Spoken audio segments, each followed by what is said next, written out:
This is Audible.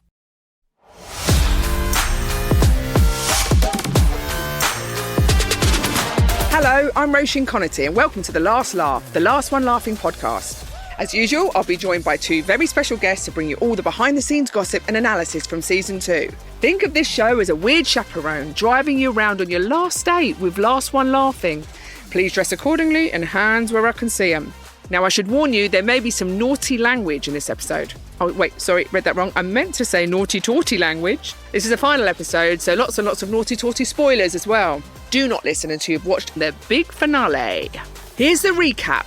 Mel tells David what to do with Ramesh's rap book. Rip it. David is very surprised when he realises what's on the food trolley challenge. Cats and dogs! And Jimmy realises he's on 2% battery and needs to get back to his charging dock stat. I've got to go. I've got to be quick.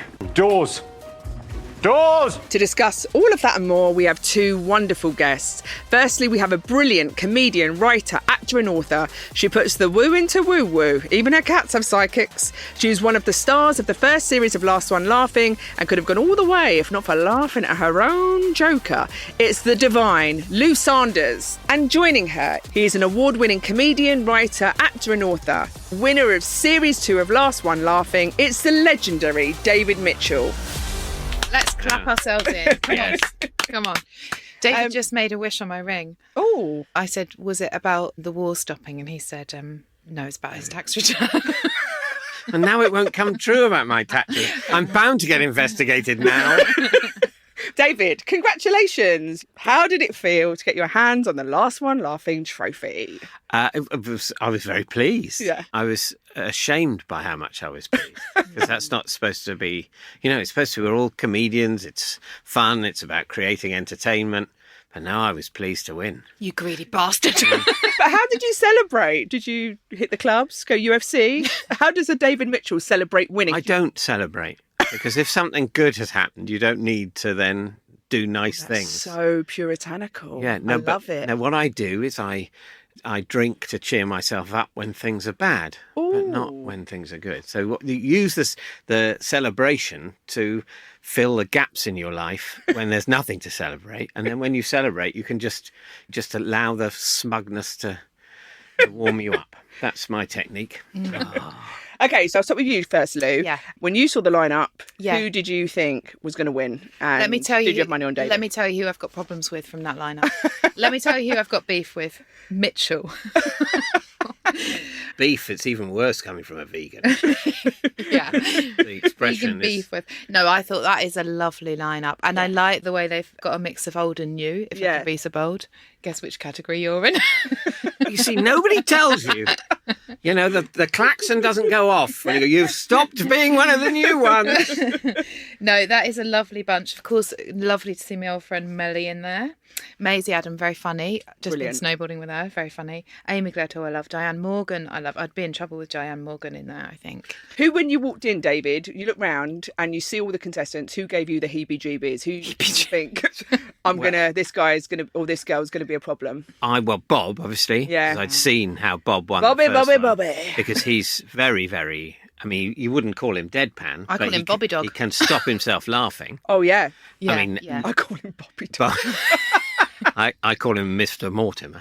Actually, I wasn't intimidated by Bob at all because he's so. Well, that's because he's luring you in. You hadn't Yeah. seen him win the first series. Yeah, Because that's obviously true. he's a very nice guy. He's very Yeah. approachable. He's very funny. Yeah. That's the problem, isn't it? Yeah. Anything innocuous would make me laugh from Bob, and he He's- does yeah. it so Well, good. he says innocuous things and then he brings in a mad word. It was the thing that he laughed at in the end. I can't remember what he said. laughed The at name of himself, the middle of the night. Chadwick's. Oh, a Chadwick. Yeah. You're not expecting a Chadwick. No. That sounds like a sort of a medieval abbot. Yeah. And it just comes from nowhere. So him, but also Diane. I thought Diane would be a very difficult person to make laugh. But the thing, her mistake is that she forgot she was playing the game. Yeah. And you can tell when during the arm wrestle bit in an earlier episode, she's just watching like she's got nothing to do with it. No. And chuckling away, Yeah. Gone. So if she'd remembered what she was doing, Yeah. she probably would have won. Is that the game, though, as well? Just like hardcore concentration for like 6 hours? Because Diane Morgan said in that bit when she went out, she said, I was just enjoying my life for a second. Sorry. Yeah. Yeah. No can do. No. It's not a bloody comedy show. We're going to get on to the big finale. Sam kissed your arm maybe 20 seconds into the first episode. And then 20 seconds before the show ends, you're covered in cream and sticking a banana in his mouth. What went right? Well, it's odd, the shoulder kissing. I think it was at my shoulder he kissed. It was just there. And Yeah, it was the edge 20 of the seconds. shoulder. And your face is Yeah. something to behold. You're like, I've never seen you emote so much. No, the thing is, I think it helped me there because I'm so repressed and physically awkward Yes. that I was deeply shocked. Did you open up like a Because flower? I think a normal person would have been, would have just laughed because it's so mad and odd. But no, for me, that was very, very frightening. And yes, of course, Frightening. deeply arousing. And those two things, they make your face very serious, don't they? Yes. Fear and arousal. I didn't think it looked serious. I think it looked amazing. You literally do so much. Your facial expression on that first kiss is like a cartoon. You know those cartoon books that flip so much? It's incredible. I was like, you could bring it to RADA and be like, do that, and you will never be able to perform that expression again. What was going through your mind when Sam was feeding you in the trolley? And did you have something dark? Because Sam said he had a horrible story about foster care in his head the whole way through the series. Yeah. Did you have any dark things? No, because obviously if I had a horrible story in my head, there's a risk that I start to find it funny. So I was very straightforward, just, don't lose control of the facial muscles. And I think with the feeding, I thought, how's this going to look on television? Yeah. Is this the end Bit. bit? Yeah. Or just sort of just wrong, and just they did that thing, and nobody wants to see them. Put do it anything this way. again. I've watched it 37 times. What, did you enjoy it, Lou? What did you Slow mo, pause, rewind, back in. If you were in there and you ended up on a head-to-head food frenzy with David Mitchell, Yes. what would you have done? What food would you have done to try and get David to laugh? Any foods that you think you could have popped on him to anything? I mean, the desperation by that point, when you're neck and neck and you've got like 2 minutes left, I wouldn't put it past me to shove a banana up my arse. That's not your mouth! In a laugh. It's not mouth! Yeah, but you'd laugh and out of nervousness. I don't know. What a situation for me. Imagine I'm squatting over a banana and I don't even raise a giggle. And it's not going to make the edit. I think, this is my pitch, for anyone who has any drinks or any food for the whole series, the only way they are allowed it is food trolley situation. Yeah. Because do you remember back in the day on the trains, there was a lady with a food trolley coming down? Oh, there still is. Hang on a minute. Yeah, but they don't feed. They don't feed. Well, I mean, take the 9:52 to Loughborough and let me know. Also, they insist on it there, do they? Now I'm pouring the coffee in your mouth. So each episode we find one burning question to ask our guests. This time we didn't have to look very hard as Sam Campbell did all the work for us. I got this killer question. The killer question. Thanks to Sam, the final burning question is... How many emails do you get most days? Thanks, Sam. David, in the house, you were giving it the big one about not getting much spam. How do you manage that? Yeah, that was remarkable. Yeah. I think I'm of limited interest to spammers. I think I've never... David Mitchell? I don't think I don't really buy things very much through the internet.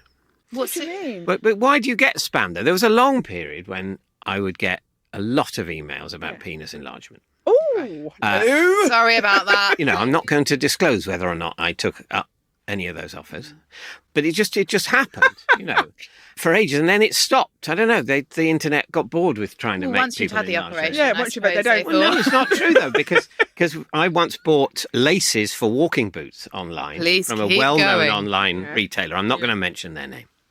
Anyway, their algorithm is obviously piss poor, because for days afterwards they were just sending me adverts for laces for walking boots. I've just bought laces. They didn't send me any adverts for laces for walking boots when I needed laces for walking boots, and then I buy something. How many feet? If I was a centipede, they think all the other dozens of boots are going to need relacing. But no, they know me. Surely they know me to be officially a human being. My mum's a bit like that. If I tell her I like a certain food, If I told her in like 2004 that I liked blue ribbons, I'll go down there now and there'll be boxes of them. She's like, you like blue ribbons? You mentioned it once and expect me to eat them every time I see her.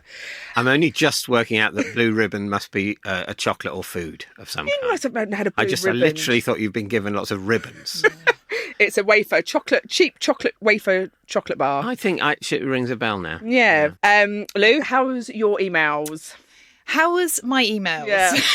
I'm going to throw it to you. When I saw you say that, I was livid because I've got so much spam. I buy a lot on the internet. But you email, imagine, lots of dodgy sites. Oh, God, yeah. Okay, so David, you knocked out Bob. You knocked out the king. When Bob got eliminated, he laughed properly, wholeheartedly, and you looked quite stunned. Were you stunned that you'd got him? I was absolutely. And also, I thought I'd never hear that sound again. And it was just, yes, he did. It wasn't a smirk or a chuckle. I think it must have started like that, but then he just let rip. He really did, didn't he? 'Cause normally it's sort of like, and people, but it was just like, it was like he surrendered to his fate. Yeah. Did it feel, now be honest, did it feel good to take down the king, or did you feel a bit bad because everyone loves him? I think I felt both things. Ooh. Yeah, I felt... Double feeling Mitchell. Yeah, but also... So many feelings. Because he is the king. Yeah. Obviously, it was... Of the first series, yeah. So in a way, by being glad he laughed, I was also according him respect. Also, he couldn't win again. That wouldn't have been good for the options. So you didn't think he... I didn't think... Like, I love Bob, but you want someone else to win. But it was like, Djokovic nearly finished tennis, didn't he? Because he kept winning. Oh, yeah, winning exactly. and winning. And they just... One year at Wimbledon, they just said, shall we just not bother? I mean, it's only hitting a thing around. Yeah. And they were literally two of the courts, they've now got semi-detached houses on it. Yeah, But they reversed the decision in the end. Okay, we'll give someone else a go. But Djokovic nearly spoiled tennis for everyone. Is that true? Yeah, absolutely. And there's no Australian Open anymore. I believe everything. They've stopped that. They've stopped the Australian Open, and that's down to Djokovic. No, and also, he refused to have the COVID jab. Vladimir Putin has said how Djokovic seems like a bit of a wrong-un. I don't know what the Russian is. A bit of a wrong-un in Russian. Bit of a wrong-in. No, that's in a Russian accent. Right. So apparently, it seems difficult to believe, but it is a whole different language. Wow. They don't exist, David. They don't exist. Who would you have been pleased to win other than David? Other than David, excluding David, who else would you have liked to have won? Honestly, any of those people. Honestly, any of them. Apart from Bob, even though I love Bob. Okay. We didn't know then that Alan Carr was a traitor. Yes. No. A triumphant traitor. Yeah. It would have been weird if he'd won this as well. Because he did show another side to himself, because he starts off he's a giggler, and so this is sort of my idea of the show. You've got the sort of predators, the people who are very deadpan, and I'm a predator. Well, you're a bit of both because you laugh at yourself. You're a prey as well. Big gigglers. I prey on myself. I predate. Yeah. Predate on others. Predate on others. Predate on others. You don't just date, you predate. I predate. Sorry. Just that Alan changed. For the beginning, everyone was sort of like, he's going to laugh in 10 seconds. He has got these real gears that you go, he won't be the prey. He's like, was able to hold it for quite a long time, I thought. He also, like you, knocked himself out. Yeah. Doing his own Joker. We find ourselves funny, what can I say? I think it's a nervousness thing. Genuinely, a lot of it is like that game where you're not allowed to say yes or no. Yes. It's just concentration. Yeah. Is it easier, to sort of steel yourself for people's set pieces and they're like, it's the innocuous, like that? I think it's easier to steel yourself for set pieces because you know what's coming. Yeah. The things that got me where I nearly went were unexpected stuff. That's why Bob's a bit dangerous because it's, you're just not expecting it. And you don't know what you're going to say. Yeah, you're alive by yourself. I think everything you're saying feels so unplanned that I think you're the most you felt like the biggest danger to you. Yeah. Which you were in the end. Which I am in my life. I really am in my life. It's very good that you've sort of addressed your own life challenges through the medium of art. Thank you so much for your support of this stuff. But I think the most dangerous thing would be early on, somebody just saying something like, they've got an umbrella. I've got an umbrella today, that's why it's in my mind. But with their umbrella, go, I'm always losing these. And then people go, yeah. Because that's what you have to do when someone says, because if somebody says, I'm always losing these, and you just are deadpan, basically giving them the finger, isn't it? It's like saying, I don't care about your problems with umbrellas. So the way you show yourself not to be an arsehole is to just go, I know. So you must have been very happy to be an arsehole, what with you winning it and everything. Yeah, I just turned off the charm I have to fake. I felt bad at the set pieces because I think because you're an audience, Yeah. sitting there, and everything in you says when somebody's on stage and they do something funny, you're supposed to show your appreciation. Yeah. And there were so many funny bits. And I remember particularly Mel's routine was superb and hilarious, brilliant. but she's sticking it out there. Yeah. And it is the rudest thing in the world to give that nothing. And she had such big eye contact. Everyone really did so much. Yeah.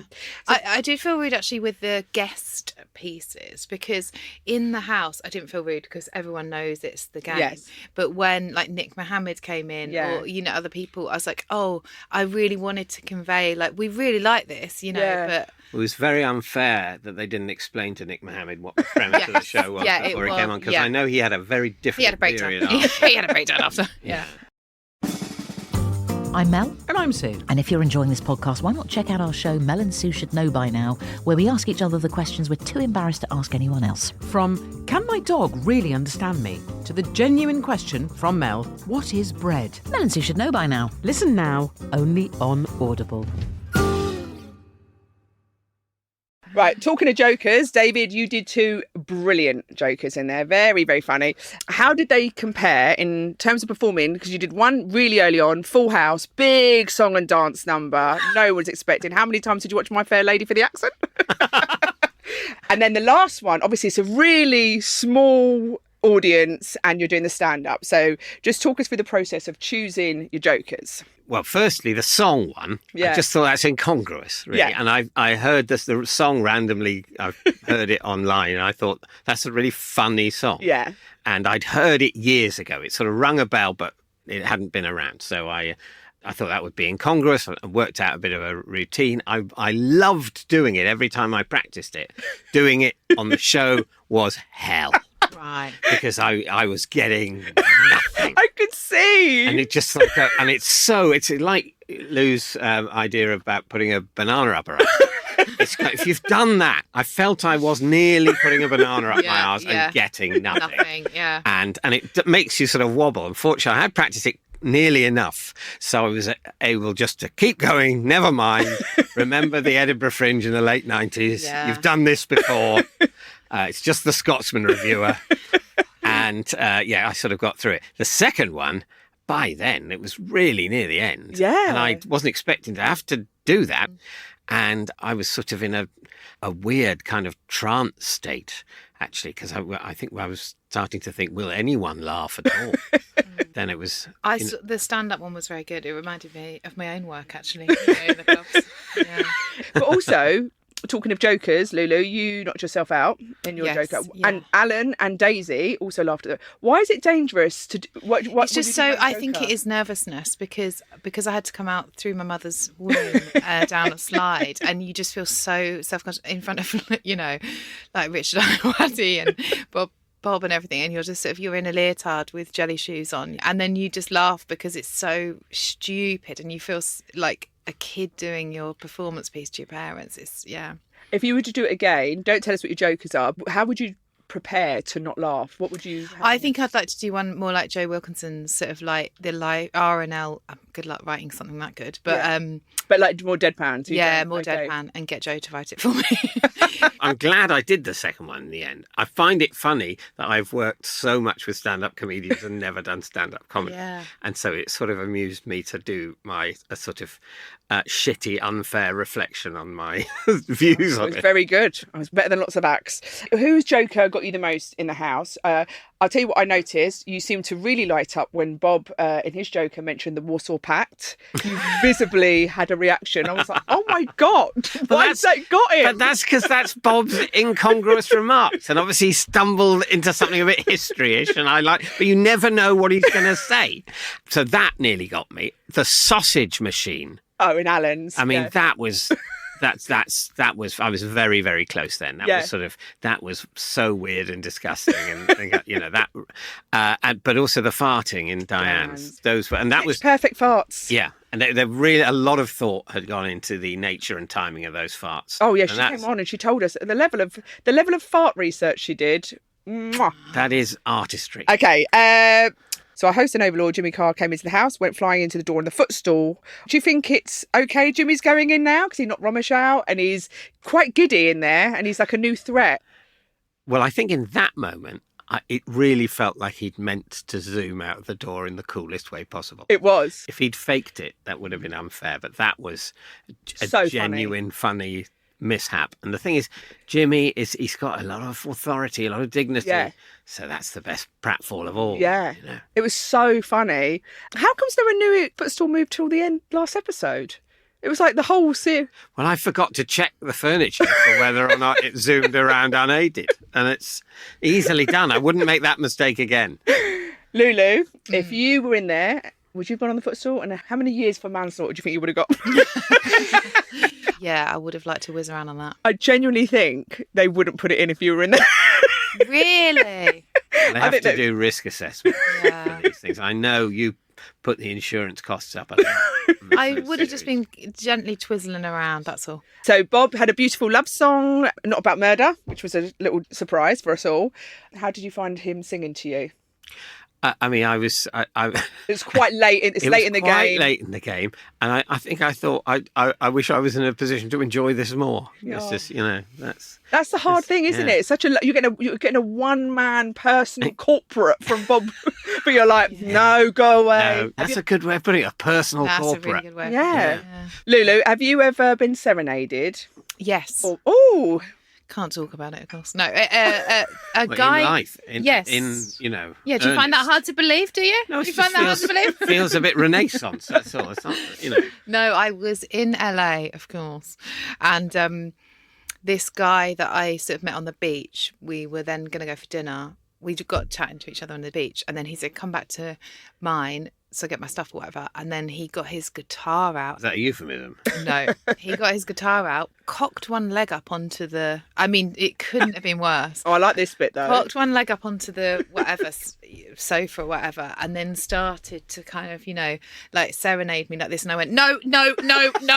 And then I said, you can't do that. You have to ask if you... You have to ask. And he went, oh, why? And he looked really disappointed. He thought I was going to love it. It was American, to be fair.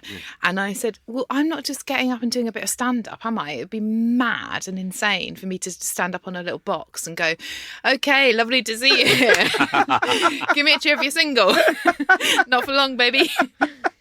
So you were in the final with Sam. Were you aware of him before you did the show? Trying to cause mischief, walking around the house or anything? Because there was stuff that obviously didn't make the edit that I'm hearing about in here.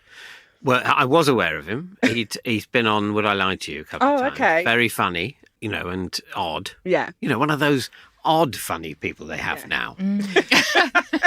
Whereas, me, I'm just a normal person abusing remarks. That's the pitch. Doesn't always work out. Anyway, so I was aware of him, and I think he's Australian, actually. Yeah. Another thing. Too many things. Yeah. And yes, he was, obviously there was the elbow kissing early on. That I thought, okay, he might do anything. Also, he came up to me at one point and showed me a mug which had something in the bottom of it. I can't remember what. Nothing too bad. Wasn't like a... Not a hand doing that, because I've bought one of those before. A hand doing that. Lou's doing miming, giving the finger. Yeah, it was maybe like a toy soldier or something like that. Maybe a doll. In a mug? Very small. He'd found it somewhere on the set, put it in a mug, came up to me and said, have a look at that. And obviously that's kind of like, that could really... Yeah, that could get you. Destabilise you. Sam asked David what tickles your fanny. Ooh. Sam Your fanny didn't ask bone. David. Your fanny bone. What would that Wow, someone's calling me dirty. Wowie. Sam didn't ask David that. Sam asked David what tickled his funny bone. That sentence. Yeah. That sentence. David, you said innuendo. Yeah, I like innuendo. What, I do like the you? bits on- That's such a I like surprise I to like me. really well crafted, like they have on. I'm sorry, I haven't a clue. The stuff about Samantha, that kind, where it's a complete the double meaning that is ostensibly innocent, but actually, if it isn't innocent, what it means is pure filth. Yeah. That's like poetry. I find that I can go back and laugh, like the one about Una Stubbs watching open mouth Lionel Blair pulled off 12 Angry Men in under 2 minutes. That's which in the context of a charades-based show, I just love that. I think that's one of the best written jokes there. Lovely. Ever was. That's hilarious. But he asked you, he's obviously doing recce on you, Sam, saying, what do you, Sam, like, this is right near the end, like, what's going to make you laugh? And then you didn't ask him back. And I felt like, ask him, find out. Men don't talk enough. Men don't talk enough. I thought, because he could tell you what would make him laugh. It wasn't safe to talk to. I think by that stage, he was more dangerous to talk to than Bob. Well, he didn't seem to be going. Bob does the mouth thing of Sam didn't have much. You and him just didn't I don't think he nearly went. No. I nearly went a couple of times. With your eyes, not with your mouth. Yeah. You did a lot. Like I thought, oh, we're going to see some laugh come through eyes for the first time. Literally going to come out of his face. But Sam just was completely still. I wonder if he's laughed since we shot the series. Well, Lou, you know him. Have you seen him around? I've seen him. I've seen him giggling and not you? guffawing, but I've definitely seen him giggling. You have? Mm-hmm. You swear? I swear to God, yeah. I did like his T-shirt, strong silent type. That was very good. Yeah. I didn't notice his T-shirt. Are you joking me? No, you were. Hashtag David men's was, mental health. Also, I've realised I don't notice what people look like at all. That's As nice. soon as I've worked out whether I know who they are, that's it. And people Wow. sort of ask me, has so-and-so got a beard now? I go, I've no idea. I don't know. As soon as I've recognised them, that's it. I've stopped looking. Do you ever look at someone and think, oh, they've got lovely skin or lovely eyes or lovely hair? Because I'm always on the lookout. I think I can observe it if prompted to do so. Wow. But in general, I sort of go, oh, right, yeah, that's so-and-so. Thank God I recognise them. Would you notice if your wife got a haircut like a short bob or something? I think I would say I make an exception for you my would. I think wife that's and quite children. nice. I think I that's look at quite them nice. more intently. yeah, I think I lock in too much on one look, and if someone like one of our producers they'll change their jumper, and I'll be like, hello, I've met them 10 seconds earlier. Yeah. I store someone as that, and that is it. And if they put the glasses on, it's like they're Superman. Earlier on in the show, you tried to break Mel and Bob by showing some fake pictures of moles that were actually luncheon meat and hot cross buns. What made you choose that idea? I was trying. This is terrible. Why can't I think of better ways? I was trying to think of something funny. Well, I thought initially, because anything to do with sort of jeopardy and death and worry and sort of personal vulnerability, good. these are areas where we're not supposed to laugh. So it is potentially quite funny. Yeah. All those things where you mustn't laugh are quite Yeah. funny. And so I thought talking about, in an earnest way, talking about something that you're worried might be a serious medical condition developing, people might get a bit giggly. And you use good acting. You use good acting in that. Because I did think, oh, what's he showing them? And then I was like, how have I bought this? No one's walking around. Yeah. And do you have any health complaints? No, I fear death. Right. And I also fear doctors, but I'm also a bit of a hypochondriac. So it's an absolute nightmare area It's for a me. bad mix, yeah. Before we go, I think we should have a head-to-head. And I want your best animal impressions. Okay. Let's have a quick listen. It's a game I call Nature Calls. I'd like you to, in turn, look your partner in the eye and make the noise you think this animal makes. Not try not to laugh. Not try not to laugh. Okay. I like the way you went into gear, though. It was like you Absolutely. basically got back into military style. Absolutely. I'm buckling it up again. Okay. No, we're not trying not to laugh. We're going to enjoy this. Yeah. Yeah. Try and enjoy it if you Yeah. Yeah. Full eye contact, please, to each other. You ready? Sexy wolf, David. Oh. Lulu. Sexy wolf, please. What time do you knock off? Wolves can't talk. Okay. Ooh. Ooh. Okay. Liverpudlian owl. Oh, God. How do you do scouse? It's kind of like, what's the phrase to get you into it? Accrington family. Yeah. Tweet tweet. Mafioso parrot, David. Who's a pretty boy then? Lulu. Oh! Who are you? I'll give you a different one, David. A cow that thinks it's lost its phone momentarily. Moo, moo, moo. That's really good acting. Now I see the peep show training. And Lulu. Yeah. Italian chicken, please. Thank you. That's what I had for lunch. Italian. Oh, clucky. That's very good. That was very good. Very good. David, what was your series highlight? Oh, I was very proud to do an arm wrestle with Bob. Oh, it's good. That was a proud moment. I think probably for me that was more meaningful than being serenaded. If I'm honest. I thought I was honoured to be in the presence of Diane Morgan's farting routine. Yes. So that was high quality. And I think another high point was when we all decided we could start having some rosé. Great. Did anything surprise you about being in Last One Laughing? I was surprised I won. Oh, Yeah, were you really surprised? Yeah, I didn't think I didn't have a chance, but I thought I was very worried about going out very early with a couple of politeness laughs. And then I thought, I'm not polite. You thought, I'm not polite. Yeah, I just thought, forget all that. Great, an environment where you don't have to be polite to gain acceptance. But then I thought, with Bob in there, who's won it before, and Sam Campbell, who genuinely seemed Romesh, another unbreakable. deadpan daddy. Romesh. Yeah. Although I've always thought he's got more of a chuckly side to him. He does, And but I he think- can lock in as well. He's Yeah. good. Like, he's got a kind of a... Never seen him laugh. Says more about me, I suppose. Are you glad you did the show? I'm very glad I did it. I enjoyed it very much, although also moments of it were sort of some of the weirdest experiences of my life. And so you go, what is this room? And it did sort of have the quality of a dream. But afterwards I thought, yeah, I'm very glad I did that. Oh, well, that's all we've got time for. Thank you so much to our amazing guests, the brilliant David Mitchell and the wonderful Lou Sanders.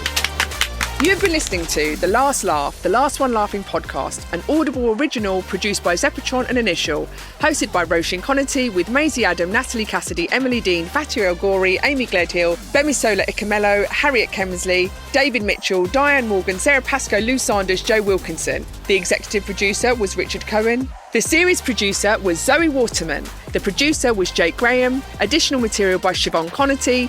The production was engineered by Will Thornton and Adam Heaton. The production was edited by Gareth Isles at Spiritland Studios. Director of production, Deborah Blenkinsop. Production executive, Helena Parkhill. Production managers, Charlotte Bracey and Antonia Cloak. Production coordinator, Luana De Oliveira. Original music by Molecular Sound. Last One Laughing UK is a Prime Video original. LOL is based on the original format documental created by Hitoshi Matsumoto and licensed by Yoshimoto Kogyo. For Audible, the production coordinator was Nick Dacre, the director of production was Hayley Nathan, and the commissioning editor was Sam Bryant.